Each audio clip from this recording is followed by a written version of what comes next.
नमस्कार, आपके साथ मैं हूं आसिफ शेख। माओवाद के खिलाफ छत्तीसगढ़ में एक और बड़ी कामयाबी मिली है। बीजापुर और कांकेर दो जगहों पर एनकाउंटर में 30 माओवादी ढेर हो गए। ये मार्च का महीना और अगले साल यानी 26 का मार्च महीना ही छत्तीसगढ़ में माओवादियों के समूल नाश का महीना है। ऐसे में सिक्योरिटी फोर्सेस की ये कार्रवाई बेहद अहम हो जाती है। आज हम नक्सलियों के खिलाफ मिल रही कामयाबियों पर बात करेंगे। हम समझेंगे कि इतने दबाव के बावजूद नक्सली सक्रिय क्यों हैं। क्या ये उनकी आखिरी वक्त की बौखलाहट है या सुरक्षा बलों के सामने कुछ गंभीर चुनौतियां अभी भी बाकी हैं। हमारे साथ एक खास पैनल जुड़ रहा है। हमारे साथ छत्तीसगढ़ के पूर्व डीजीपी आर.के. विज साहब जुड़ रहे हैं। विज साहब को नक्सल विषय का बड़ा एक्सपर्ट माना जाता है। इसके साथ साथ हमारे साथ नक्सल एक्सपर्ट डॉक्टर वर्णिका शर्मा जी हमें ज्वाइन कर रही हैं, और एमपी नथानियल साहब हैं, आईजी रिटायर्ड सीआरपीएफ, और रविंद्र उपाध्याय जी भी हमें ज्वाइन कर रहे हैं, पूर्व पुलिस अधिकारी हैं, और मेरे संवाददाता नीलेश त्रिपाठी भी हमारे साथ जुड़ रहे हैं। पहले एक रिपोर्ट देखते हैं, फिर हम चर्चा की शुरुआत करेंगे।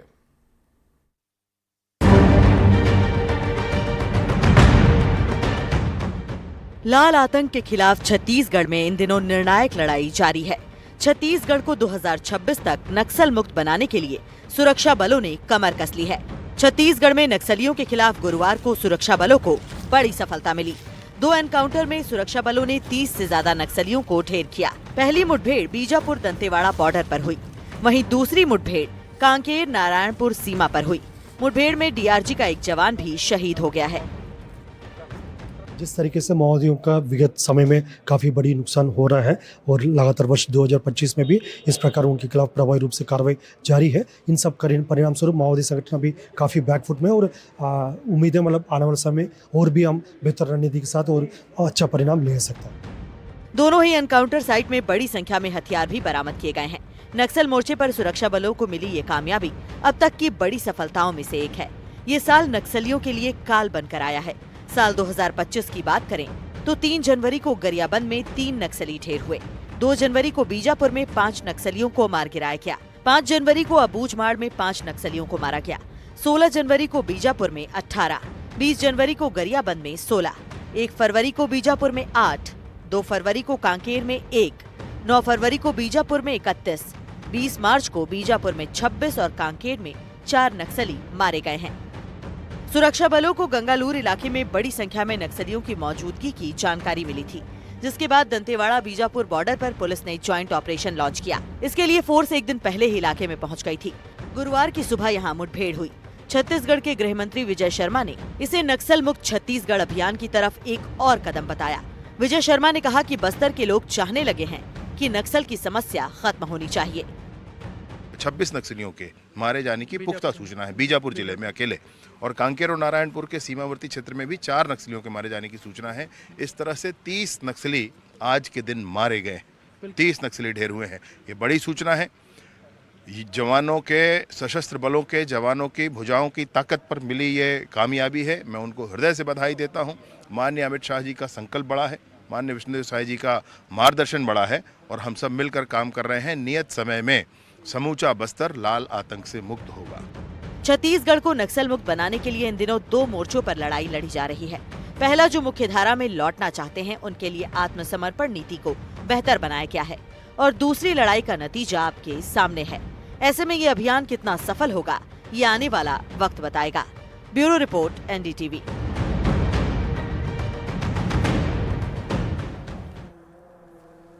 और चर्चा की शुरुआत करते हैं। हमारे साथ पूर्व डीजीपी छत्तीसगढ़ आर.के. विज साहब हैं।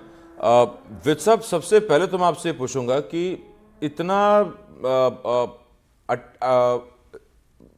रणनीति इतनी मजबूत है, इतनी ताकत से हमला किया जा रहा है, प्रहार किया जा रहा है, उसके बावजूद जो चीज़ें निकल के आ रही हैं उसमें कहा गया कि ये टीसीओसी के लिए नक्सली बैठे थे, वो रणनीति बना रहे थे।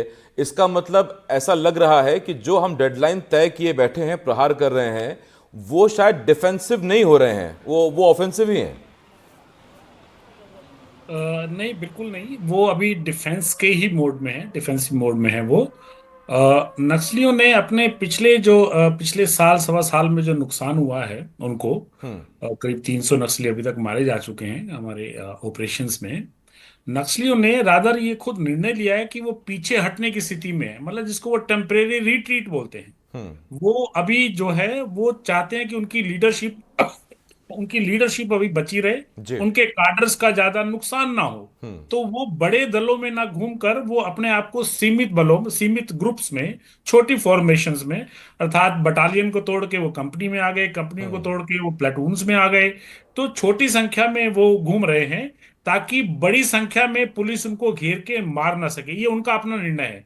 इससे निश्चित ही वो बचाव की अभी स्थिति में घूम रहे हैं। जहां तक टीसीओसी की बात है, देखिए वो हर साल पिछले कई सालों से, जब से पीएलजीए बनी है उनकी 2000 से, तब से वो अपना ये टीसीओसी चलाते हैं। हालांकि यूनिटी कांग्रेस 2007 की हुई तो उसके बाद से ये उन्होंने सभी स्टेट्स में थोड़ा तीव्र किया उसको, लेकिन टीसीओसी हर साल चलाते हैं। इस साल में वो टीसीओसी चला रहे हो मैं नहीं मानता हूं, उसके चांसेस मुझे कम लगते हैं। हालांकि जब तक कोई उस ग्रुप में से कोई पकड़ा नहीं जाता है, उसकी इंटेरोगेशन नहीं होती कि इस काम के लिए वो इकट्ठे हुए थे, कुछ कहना अभी ठीक नहीं रहेगा। लेकिन मुझे लगता है क्योंकि वो डिफेंस की पोजीशन में है, अभी अभी उन्होंने जो स्टेज ली हुई है वो टेम्परेरी रिट्रीट की है, टैक्टिकल रिट्रीट में है। वो अभी आक्रमण पुलिस पे नहीं करना चाहते, वो खुद बचना चाह रहे हैं। इसीलिए मैं कहूंगा कि ये पुलिस की पहली जीत है, सुरक्षा बलों की ये पहली जीत है कि माओवादियों ने खुद अस्थायी रूप से हार मान ली है। लेकिन देखिए जो काडर हैं वो एकदम से डिसअपियर नहीं हो सकते हैं, वो काडर कहीं ना कहीं रहेंगे।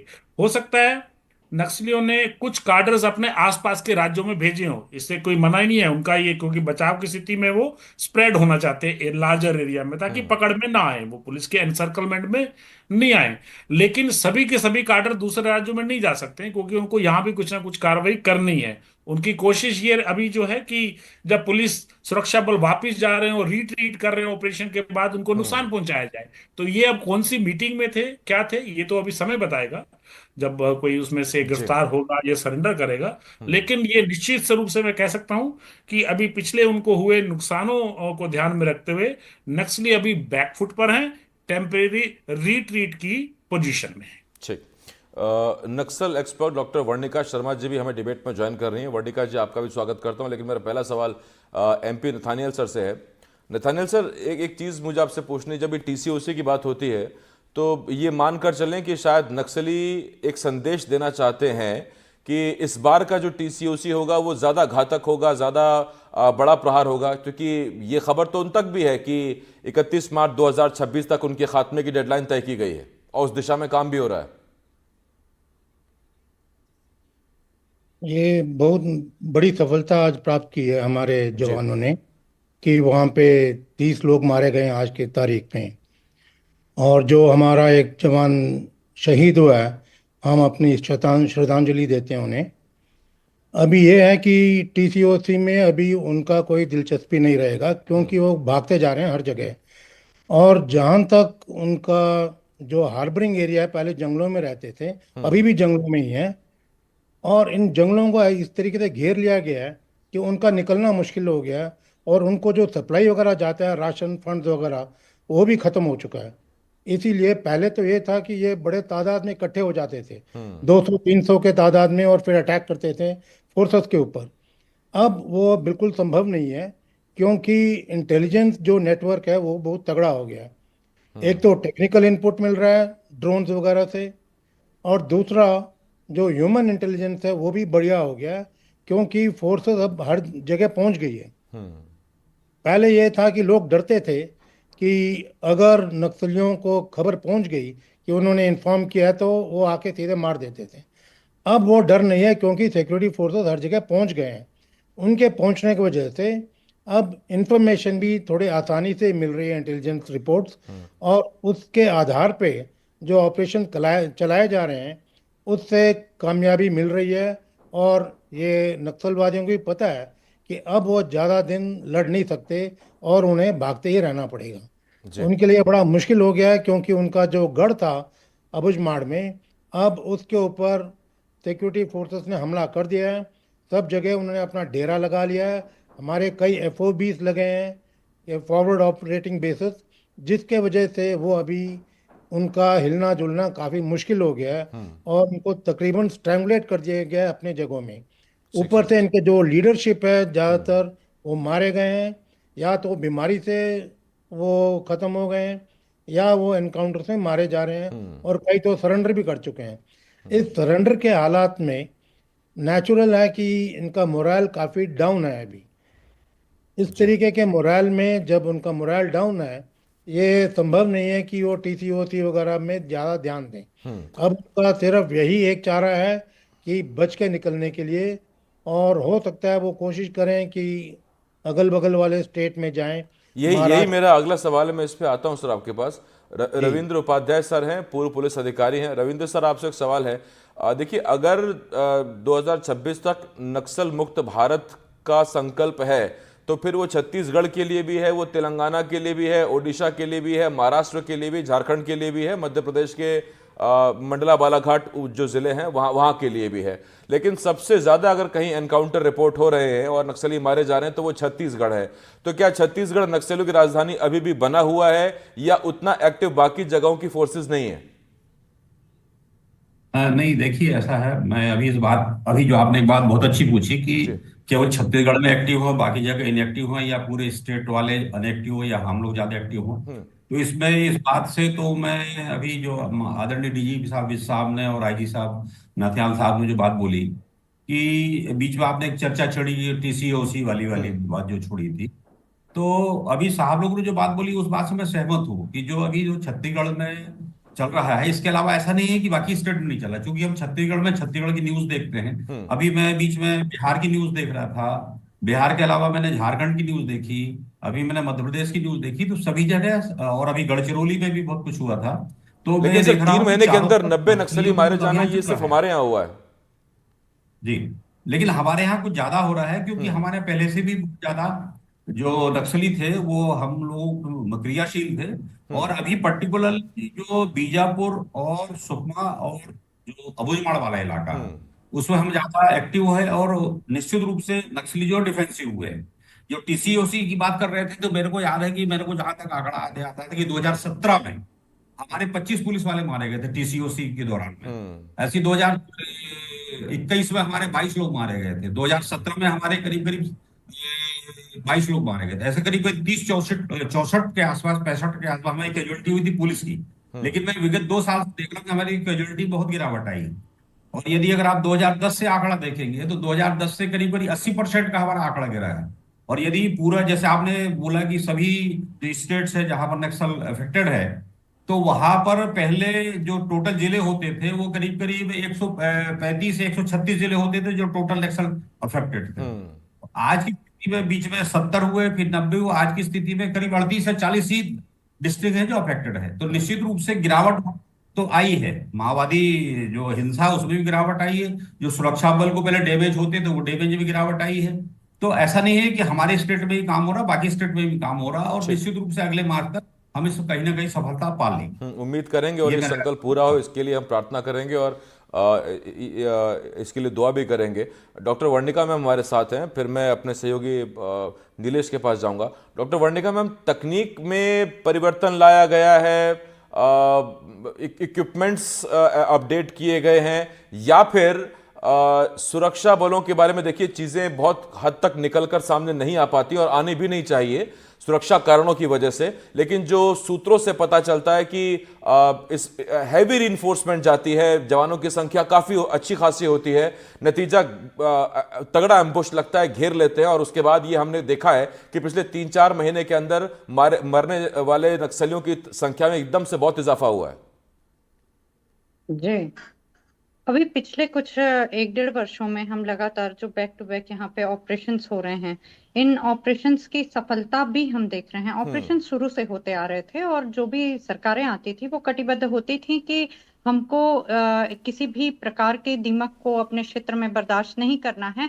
कोई भी सरकार पदार्पण के साथ ही विकास की बातें तो करती थी, लेकिन उनके एजेंडा में एक बात जरूर शामिल होती थी कि नक्सल मुक्त करना है छत्तीसगढ़ को। लेकिन बात यहाँ पे आके अटकती है कि हम कैसी योजनाएं बना रहे हैं, हमारी रणनीति क्या है, हमारी युद्ध नीतियां क्या हैं, जिसके तहत हम आगे बढ़ेंगे। तो अभी ये जो सरकार आई है, ये दोनों ही मोर्चे पे एक साथ काम कर रही है। चूंकि उन क्षेत्रों में लगातार आती जाती हूँ और सामाजिक संगठनों से, वहां के आम रहवासियों से बातचीत होती रहती है, उनसे संपर्क में होती हूँ, तो एक बात समझ में आई है कि केवल टैक्टिकल ऑपरेशंस के बेस पे आज हम सफल नहीं हो रहे हैं। वहां पे ग्राउंड लेवल पे भी दोनों तरफ से बातें सामने आ रही है। एक वहां के आम जन जो हैं, वहां के खासतौर से युवा हैं, वो भी विकास चाह रहे हैं। उनको भी चाहिए है कि हमको अब मैदानी क्षेत्रों की भांति हमको भी आगे विकास करना है, हमको भी अन्य गतिविधियों में शामिल होना है, क्योंकि मोबाइल वाली टेक्नोलॉजी प्रत्येक जगह में जा रही है और प्रत्येक लोग उसके बृहद स्वरूप को देख पा रहे हैं। दूसरी तरफ सरकार ने वहां पे जो दो बातें सामने आई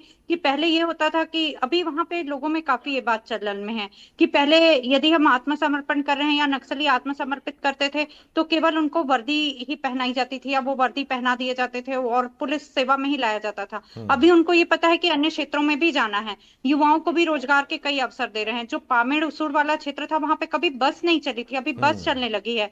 तो कई प्रकार की चीजें ऐसे सामने आ रही हैं जिसकी वजह से आज दोनों ही मोर्चों पे चूंकि पैरेलल वर्क कर रहा है, मतलब समानांतर डायमेंशन में वर्क शुरू हुआ है, इसीलिए आज उस क्षेत्र में लगातार ऑपरेशंस में सफलता हासिल हो रही है। जी, नीलेश मेरे सेवक के साथ में है। नीलेश, मुझे 2-3 घटनाएं याद आती है। आज जब गंगालूर में रिइंफोर्समेंट जा रही थी, अतिरिक्त सुरक्षा बल जा रहा था, तो पक्की सड़क थी। मैं देख रहा था बाइक पर जवान जा रहे हैं, अपना जो एसओपी है थोड़ा दूरी रखते हुए, वो पक्की सड़क थी। आपने भी बताया कि आप जब पिछली बार उस इलाके में गए थे तब वहाँ कई 100 किलोमीटर आपको चलना पड़ा घूम के, सड़कें पक्की नहीं थी। अब वहाँ पक्की सड़कें हैं। अभी हाल में खबर आई उन्हीं इलाकों में अब 4G नेटवर्क मिल रहा है, टावर लग रहे हैं। ये सब सम्मिलित प्रयास है क्या जिसकी वजह से आज ये सुखद नतीजे हमारे सामने हैं? बिल्कुल, देखिए जैसा वर्णिका जी भी कह रही थी और मैं ज़्यादा समय इसलिए नहीं लेना चाहूँगा कि आज हमारे जो गेस्ट हैं विज साहब हैं और ये इस मामले में बहुत ही एक्सपर्ट हैं, उनकी ज़्यादा से ज़्यादा राय आ पाए। लेकिन इसमें जो आपने जिक्र किया कि उन इलाकों में 2018 में जब मैं पामेड़ गया था, जिसका जिक्र अभी वर्णिका जी कर रही थी, तो मुझे 200 किलोमीटर बाइक से जाना पड़ा। जून का महीना था, बारिश हल्की हल्की हो रही थी और उस पामेड़ थाने में उस समय तक 2018 तक की ये स्थिति थी कि थाने में बाहर से ताला लगा रहता था और अंदर जवान रहते थे। अगर कहीं उनको एक चॉकलेट भी खरीदना है तो एक पूरा ऑपरेशन प्लान करना पड़ता था। तो इस तरह के वहाँ पे स्थितियाँ थी और आज वहाँ पर खुले बस चल रहे हैं और जो इलाका है उसको डायरेक्ट बीजापुर से जोड़ दिया गया है। लगभग 100 किलोमीटर की यात्रा कम हो गई है, तो उसका जरूर लाभ मिल रहा है। और आज का एक अपडेट और मैं जोड़ दूं और मैं आसिफ चाहूँगा कि हमारे जो गेस्ट हैं उनसे ज़्यादा से ज़्यादा बातें आएँ। आज का जो ऑपरेशन लॉन्च किया गया था उसके बारे में जो जानकारी मिल रही है कि पापा राव जो एक बड़ा लीडर है, कैडर का है, उसकी सूचना मिली थी कि वो भी वहाँ पर मौजूद है। और अभी जब तक नाम पहचान सामने नहीं आती है तब तक ये कहना कि वो नहीं भी मारा गया है, ये भी अभी एक उम्मीद जताई जा रही है कि शायद मुठभेड़ में उसको भी मार गिराया गया है। हालांकि अभी इस पर कोई आधिकारिक बयान नहीं है और आधिकारिक तौर पर किसी का भी नाम नहीं आया, सिर्फ संख्या आई है। लेकिन एक इनपुट जो मिला है कि पापा राव के इनपुट पर इतना बड़ा ऑपरेशन लॉन्च किया गया था। अब इसमें कितनी सफलता मिली है, ये जब पूरे नाम आएंगे और जब पहचान होगी कि कैडर को किस लेवल के थे तभी स्थिति स्पष्ट होगी। लेकिन कहा जा रहा है कि पापा राव की उपस्थिति वहाँ पर थी जिसके इनपुट पर इतना बड़ा ऑपरेशन लॉन्च किया गया था। आसिफ जी, विज सर, एक सवाल है मेरा। जंगल में, घने जंगलों में छिपे नक्सली जब मीटिंग करते हैं तो कई 100 मीटर दूर कई लेवल में वो अपने गुप्तचर छोड़े रखते हैं, किसी भी तरह के मूवमेंट को वो पहुंचाते रहते हैं, आवाज़ों के जरिए से, वायरलेस के जरिए से या अन्य माध्यमों से। आसपास के गांव वालों को भी वो धमका कर रखते हैं और फोर्सेस की मूवमेंट की जानकारी देने को कहते हैं। अब वो सब पारंपरिक तरीके कहाँ हैं नक्सलियों के? ऐसा क्या बदला है, या फिर अब गांव वाले जानबूझकर खबर नहीं देते उन्हें, वो उनकी मुखबिरी नहीं चाहते, नहीं करते, और इसी वजह से जब भी कभी 30, 35, 40 नक्सली एक जगह इकट्ठा होते तो उन तक जानकारी पहुंच ही नहीं पाती कि फोर्सेस उन्हें घेर चुकी है? देखिए, एक इसमें एक मेन कारण यह है कि जो मास ऑर्गेनाइजेशन जिनको नक्सली बोलते हैं, उनके डीकेएमएससी है, डीकेएसआरसी, सॉरी, डीकेएमएस है, केएमएस है, सीएमएम है, जनता सरकार, ये जो गांव लेवल की जो उनके संगठन थे वो धीरे धीरे कमजोर होते जा रहे हैं। क्योंकि जहां जहां हम आगे बढ़ रहे हैं, जहां हमारे पुलिस कैंप लग रहे हैं, जैसे हम बताया कि पिछले सालों में पुलिस कैंप की स्थापना लगातार हुई है, मतलब काफी संख्या बढ़ गई है, तो उससे पुलिस ऑपरेशन आसान होते हैं। और जो उनकी जनता सरकार थी वो कई जो है रद्द की जा रही हैं। वो रद्द होने का मतलब जो उनका नेटवर्क था नीचे वो कमजोर हो रहा है। बहुत कई कई बहुत कम जगह रह गई है जहां वो सीक्रेटली ऐसी अपने संगठन उनके जारी हैं। अदरवाइज उनके संगठन जो है अधिकांश जमीनी लेवल के टूट गए हैं। तो अगर अगर जमीनी लेवल के संगठन जो उनके आंख और कान थे, जी। अगर वो कमजोर हो गए हैं, तो जो उनका इंटेलिजेंस है वो डेफिनेटली कमजोर हो गया है। तो ये एक मुख्य कारण है जमीनी लेवल पे काम करने का। दूसरा, जैसे कारण बताया कि ऑपरेशन में जैसे जैसे हम आगे बढ़े हैं, जैसे जैसे नए कैंप्स लगे हैं या डेवलपमेंट में, आप जैसे सड़क का आपने बताया, सड़क का तो मैं जानता हूं किस प्रकार से RRP1 स्कीम है, रोड रिक्वायरमेंट प्लान है, या जब पहली बार मोबाइल टावर लगे थाने के कैंपस में लगे, अभी बाहर नहीं लगने हैं, और हमारे टाइम में शुरू हुआ कि कैसे कनेक्टिविटी बढ़ाई जाए, लोगों को कनेक्ट कैसे किया जाए, कैसे कनेक्ट किया जाए, क्योंकि फोर्सेस का टाइम पर पहुंचना, उनको रेस्क्यू करना, ये भी बड़ा महत्वपूर्ण है। तो जैसे ड्रोन्स हैं तो इंटेलिजेंस इकट्ठा होना और कैसे ऑपरेशन करना एक्शनेबल, संयुक्त रूप से ये महत्वपूर्ण। तो मेरा कहना है कि जो जमीनी लेवल पर उनका संगठन कमजोर होना और हमारा ह्यूमन इंट और टेक इंट दोनों स्ट्रांग होना, ये दोनों संयुक्त कारण है कि उनका जमीनी लेवल पर नेटवर्क धीरे धीरे खत्म हो रहा है, कमजोर जी। हो रहा है, और कई जगहों पर खत्म हो गया, जिसको व्हाइट एरिया बोलते हैं, रेड रेजिस्टेंस एरिया से व्हाइट एरिया, मतलब उनकी उपस्थिति कई इलाकों में पूर्णतः खत्म होना है। साउथ राजनांदगांव है, वहां पर वो पीछे हट चुके हैं ऑलरेडी। कोंडा गांव का एक इलाका है जहां से वो पीछे हट चुके हैं। तो हर इलाके में कुछ कुछ पॉकेट्स हैं जिसमें पूर्णतः पीछे हट गए। कुछ जगह इंटर स्टेट उनका कनेक्शन बना रहा है, कुछ कोऑर्डिनेशन कमेटीज उनकी काम अभी अभी कर रही हैं। लेकिन जैसे पहले मैंने बताया था, अभी वो बचाव की, ऐसा नहीं है कि बिल्कुल भी अटैक करने की कोशिश नहीं करेंगे, ऐसा बिल्कुल नहीं कह सकते हैं। गुरिल्ला लड़ाई है, कोशिश कर सकते हैं, पर उसके चांसेस जो हैं वो काफी अभी कम हो गए हैं। फिर भी सतर्क और हमें रहना होगा, और वो जवानों को अच्छे से सिखाया जी जाता हाँ। है। क्योंकि डीजीपी विद साहब रहे हुए हैं, तो सीआरपीएफ के आईजी रिटायर्ड MP नथानियल साहब मेरे साथ हैं। मैं जरा पैरामिलिट्री फोर्सेस के एंगल से एक सवाल पूछने की कोशिश करता हूं। नथानियल साहब, मेरा एक सवाल ये है, ये कैसे बेस्ट पॉसिबल मैच है कि सीआरपीएफ, बीएसएफ, कोबरा, डीआरजी, स्थानीय पुलिस, ये जो मिल के जो एक ज्वाइंट ऑपरेशन होता है, ये कैसे एक बेस्ट पॉसिबल मैच बन जाता है नक्सलियों के खिलाफ? ये एक्चुअली जब भी कोई ऑपरेशन लॉन्च करते हैं तो इनके सीनियर कमांडर सब मिलके ऑपरेशन प्लान करते हैं पहले, उसके बाद ही फिर ऑपरेशन पे फिजिकली लॉन्च किया जाता है। तो क्योंकि उस हायर लेवल पे पहले पूरा प्लानिंग हो जाता है, इसीलिए कोऑर्डिनेशन इतना बढ़िया रहता है कि कहीं पे भी कोई प्रॉब्लम होने की कोई संभावना ही नहीं रहती। तो ये जो कोऑर्डिनेशन है ये बहुत ज़रूरी है, और इसमें स्टेट पुलिस का काफ़ी योगदान रहता है। जब स्टेट पुलिस ये सारा कोऑर्डिनेट करती है पैरामिलिट्री फोर्सेस के साथ, और ये काफ़ी जवान जो हैं बस्तर में, बस्तर बटालियन वगैरह में जो लोकल्स हैं, उन लोगों के मदद से जो इलाके के बारे में इंफॉर्मेशन मिलता है, उससे काफ़ी फ़ायदा होता है ऑपरेशन लॉन्च करने में। तो ये एक सबसे बड़ा कारण है कि ऑपरेशन सक्सेसफुल इसलिए हो रहे हैं कि कोऑर्डिनेशन बहुत बढ़िया जम रहा है सिक्योरिटी फोर्सेस के आपस में। अगर और इस ये बीच हमने देखा कि केंद्रीय गृह मंत्री अमित शाह स्टेट्स के होम मिनिस्टर्स के साथ लगातार बैठकें करते हैं, कोऑर्डिनेशन के लिए अधिकारी पहुंचते हैं। रविंद्र सर, एक जो ये डीआरजी जब से शामिल हुआ, और डीआरजी में भी खास तौर पे जो सरेंडर्ड नक्सली शामिल हुए, आपको लगता है कि उसके बाद से ट्रम्प कार्ड हो गए, वो एक बहुत एक बड़ा चेंज आया उसके बाद से? हाँ जी, हाँ बिल्कुल, बात आपका कहना सही है कि डीआरजी के आने से, बस्तर फाइटर आने से हम लोगों को एक बहुत अच्छा एक जो संबल मिला है, और हम लोगों की रणनीति जो तेज हुई है उसके कारण वही है। क्योंकि क्या है, लोकल टेरेंस के बारे में, लोकल इनपुट के बारे में वो जितना अच्छा जानते हैं उतना अच्छा हम लोगों के पास नहीं जानते। उनको लोकल भाषाएं आती हैं, उनके पूरे रास्ते मालूम है, उनको पूरे नदी पहाड़ और जो जितने टेरेंस वो उनको मालूम है। तो वो एक बहुत अच्छा, और दूसरी बात क्या है कि उनके अंदर कॉन्फिडेंस भी है जंगल में जाने का, आने का, और जंगल में रहने का। वो एक्सरसाइज हो चुके हैं जंगल में रहने से। तो उनको अब अच्छा, फिर उनके कोई ना कोई रिश्तेदार, कोई ना कोई पहचान वाले, कोई अन्य जो लोग हैं, मित्र हैं, दोस्त हैं, कोई ना कोई जंगलों में हैं, तो उससे भी एक हमको बहुत अच्छा इनपुट मिलता है, रास्तों की जानकारी मिलती है, कौन से रास्ते डेंजरस हैं, कौन से रास्ते डेंजरस नहीं है, कहाँ से हमको आना है, कहाँ से एग्जिट करना है, कैसे एंट्री करनी है। तो ये बस्तर फाइटर डीआरजी आने से हम लोग को बहुत कुछ लाभ मिला है, और पैरामिलिट्री फोर्स को भी इसके लाभ मिला है। क्योंकि जो पैरामिलिट्री फोर्स है पर्टिकुलरली बाहर से आता है, कोई जम्मू कश्मीर से आता है, कोई तेलंगाना से आता है, कोई बाहर से आता है, तो उन लोगों को उतनी रास्तों की जानकारी रहती, लैंग्वेज की जानकारी रहती है। और बीच में आपने एक बात बोली थी कि पुराने जमाने में जो जो इन्फॉर्मर आते थे कि ड्रम्स बजाते थे, ड्रम्स के माध्यम से जानकारी मिल जाती थी।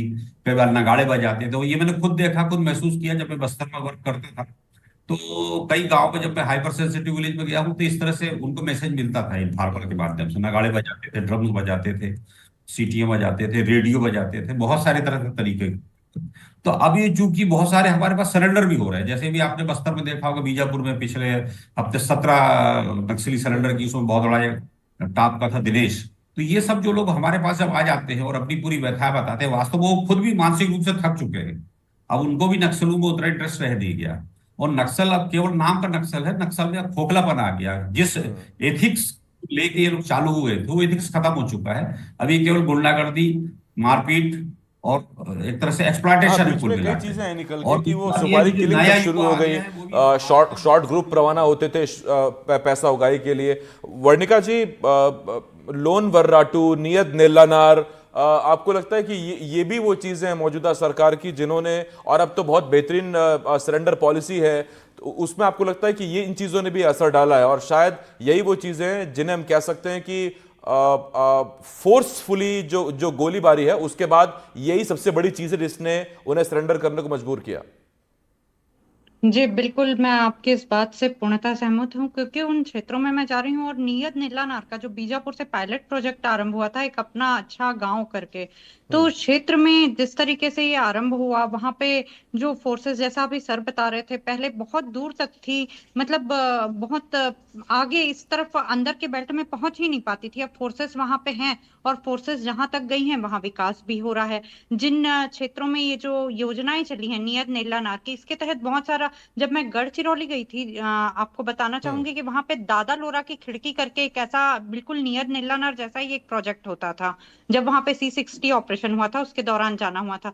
तो हमेशा से मेरा एक रहता था कि क्या उस क्षेत्र में भी इस प्रकार की योजनाएं क्रियान्वित हो सकती हैं, और वो चीजें अभी जाके फलीभूत हुई हैं कि नियर नीलानार की जो योजना है, बीजापुर जो सबसे सेंसिटिव जोन माना जाता है, उस क्षेत्र में इस योजना ने बहुत कारगर उपलब्धि दी है। वहां के लोगों में एक अच्छा इम्पैक्ट जनरेट हुआ है। लोग बाग बहुत अच्छे से अप्रेजल दे रहे हैं उस योजना को, और यही कुछ चीजें हैं जिन्होंने कॉन्फिडेंस बिल्डिंग यही मेजर्स वो के रूप में माइंडसेट वहां पे है जो काम जो किया है। तैयार करने की कोशिश की गई। मेरे पास वक्त खत्म हो गया, लेकिन मुझे एक चीज और भी याद आती है कि ऐसा कितना वक्त हो गया जब किसी निर्माण कार्य में लगे JCB, बुलडोजर या ट्रक को नक्सलियों ने फूंका हो। पहले ये कितनी चीजें आती थी, लेकिन अब उस तरह की तस्वीरें आ नहीं रही। तो ये बताता है कि नक्सली फिलहाल खुद के अस्तित्व को बचाने की कोशिश में जुटे हुए हैं, ये जानते हुए कि अगले साल उनके ताबूत में आखिरी कील की तारीख बनाई गई है। अब उम्मीद करते हैं और दुआ करते हैं कि वो जल्द से जल्द संकल्प पूरा हो। वक्त मेरे पास खत्म हो गया। बहुत धन्यवाद करता हूं मैं आपका, RK Vij sir, Nathaniel sir, इसके साथ साथ वर्णिका जी आपका बहुत शुक्रिया करता हूं, और रविंद्र सर बहुत शुक्रिया। नीलेश, आपसे कुछ पूछना चाहता था लेकिन वक्त खत्म हो गया। बहुत धन्यवाद। एक छोटे से ब्रेक के लिए हमें रुकना होगा, लेकिन ब्रेक के उस पार भी तमाम बड़ी खबरें जल्द लौट रहे हैं।